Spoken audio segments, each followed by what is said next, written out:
সৌদির কাছে পারমাণবিক অস্ত্র বিক্রি করবে না পাকিস্তান, সাফ বলে দিলেন খাজা আসিফ। প্রতিরক্ষামন্ত্রী খাজা আসিফ স্পষ্ট করে বলেছেন, সম্প্রতি স্বাক্ষরিত ঐতিহাসিক প্রতিরক্ষা চুক্তির আওতায় পাকিস্তান সৌদি আরবের কাছে পারমাণবিক অস্ত্র বিক্রি করবে না।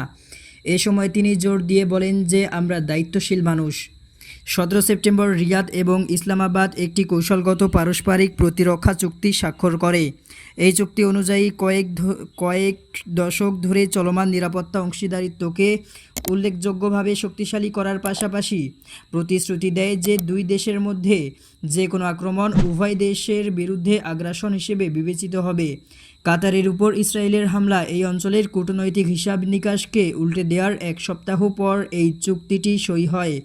রিয়াদে সৌদি আরবের ক্রাউন প্রিন্স মোহাম্মদ বিন সালমান এবং প্রধানমন্ত্রী শেহবাজ শরীফ এই চুক্তিতে স্বাক্ষর করেন।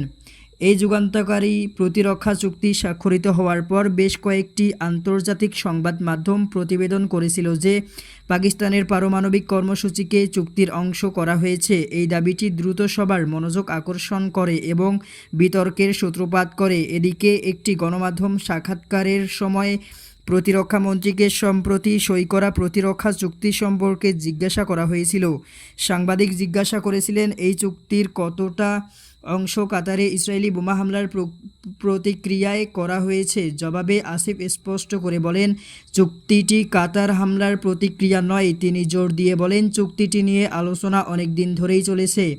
তিনি আরও বলেন, এই চুক্তিটি দুই দেশের মধ্যে এমন একটি সম্পর্ককে আনুষ্ঠানিক করেছে যা আগে একটু লেনদেনের ছিল। এদিকে সাংবাদিক প্রশ্ন করেন, এই চুক্তি অনুসারে কি সৌদি আরব পাকিস্তানের পারমাণবিক ছাতার নিচে সুরক্ষিত? আসিফ সরাসরি কোনো জবাব দেয়নি। তিনি বলেন, সৌদি আরবের সাথে আমাদের 5 বা 6 দশক ধরে একটি দীর্ঘ প্রতিরক্ষা সম্পর্ক রয়েছে। সেখানে আমাদের সামরিক উপস্থিতি ছিল সম্ভবত শীর্ষে 4 বা 5 হাজারেরও বেশি এবং এখনও সেখানে আমাদের সামরিক উপস্থিতি রয়েছে। তবে প্রতিরক্ষামন্ত্রী সুনির্দিষ্ট তথ্য প্রকাশ না করে বলেন, আমি বিস্তারিতভাবে যাব না, তবে এটি একটি প্রতিরক্ষা চুক্তি। এই ধরনের চুক্তিগুলো সাধারণত প্রকাশ্যে আলোচনা করা হয় না।